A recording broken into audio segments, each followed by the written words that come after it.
Oh wow, how exotic looking. Yeah.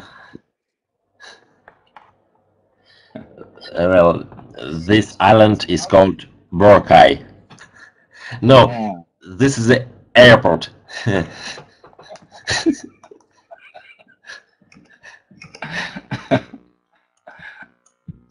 Well, No, go ahead, tell me about it. okay.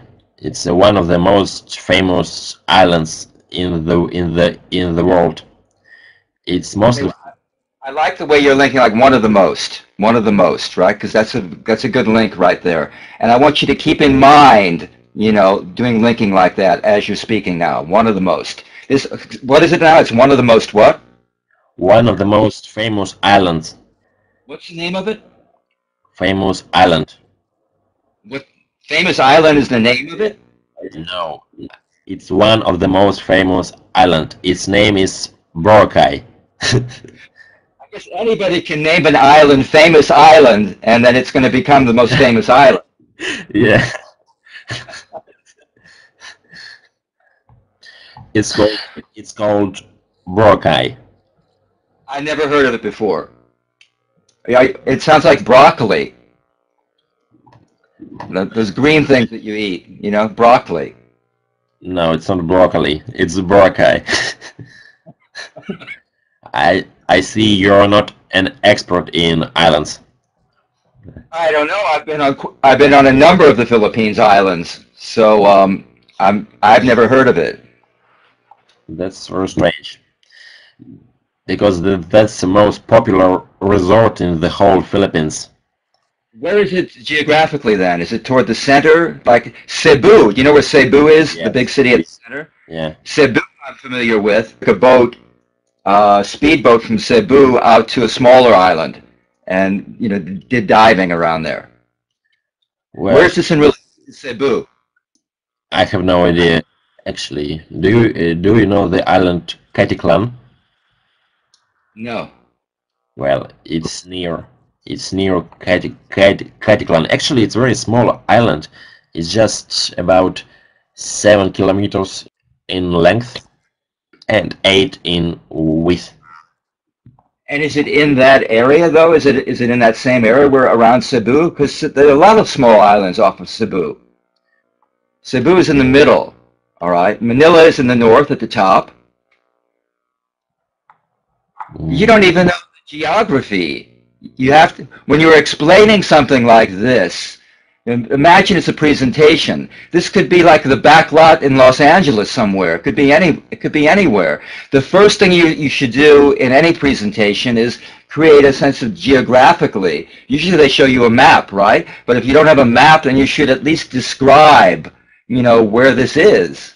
Because this could be Disneyland in Florida. Because you're first to ask me about geographic. Because everyone asks me about girls and sun and weather, and it's very sad.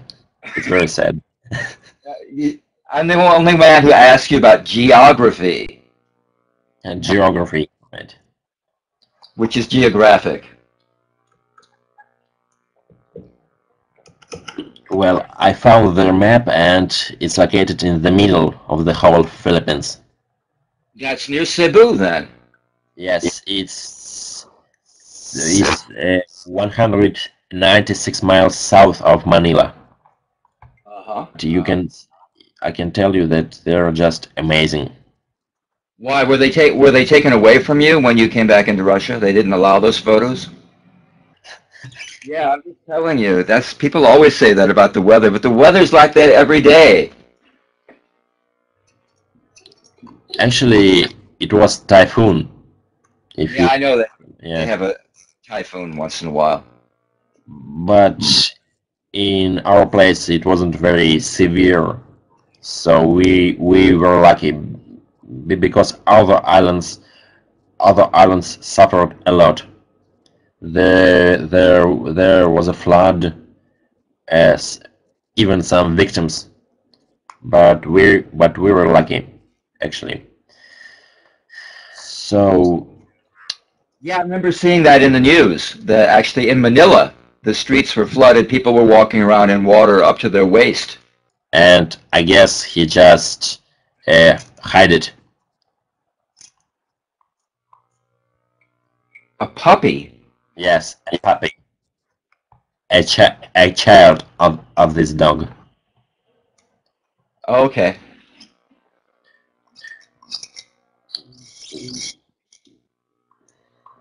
And what kind of fruit is that on the table there?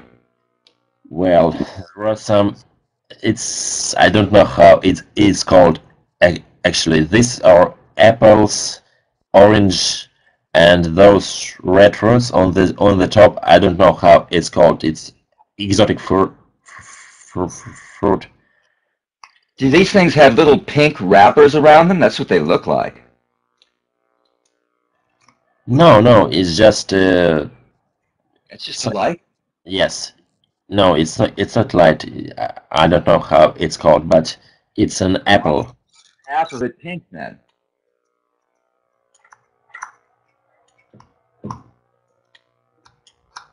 It's like a small bag for apple. It's not. It's not organic. Polluted. Yeah. Yeah, the first vowel in that word is a neutral. It's just polluted. Polluted. Yeah. Polluted. So this guy's name is Dicky. Actually he is the son of the ambassador, or how it's called. I think ambassador. The son of the imbecile? Yes, in the Philippines. Who's the imbecile? That's the No, person who's very stupid, an imbecile. no, no.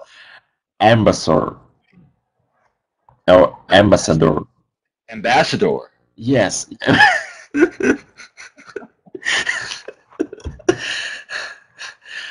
Ambassador. Yeah, ambassador. Imbecile.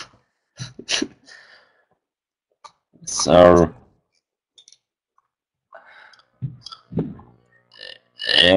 and he speaks American English because he's been living in America for several years, Uh-huh. and he studied in America, so he speaks very well.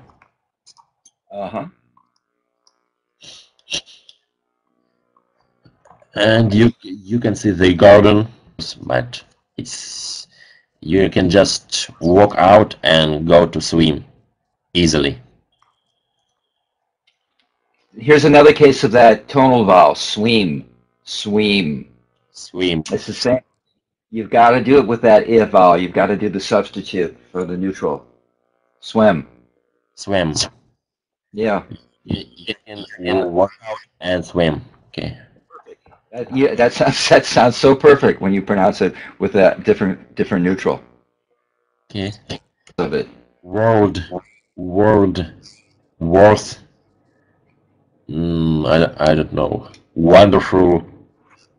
You know, it's really all about getting control over that number 2-1 shape, or on the lips, because it's just like, it's just like except it comes at the end of the 21. Oh, what world? Oh, what worse? Oh, what world? Oh, what worse? Do that while I'm doing it. Do it like an exercise. World. Worth. Wonderful. Worth. See, Word. those are all very strong now. So what I'm telling you is you just need to feel that vocal energy, and it's structural. It's feeling that 2-1. The end of the 2-1 is the beginning of world, worse. World. And when you get that good lip shape there, it sounds perfect. It just takes, it's one more thing you have to add down, like substituting the if for the and in your, mental list of things that you need to give extra attention to, right? Being sure that you've got a structural feeling, that you can really feel that sound when you're doing it, and then I think it's going to be there. Okay.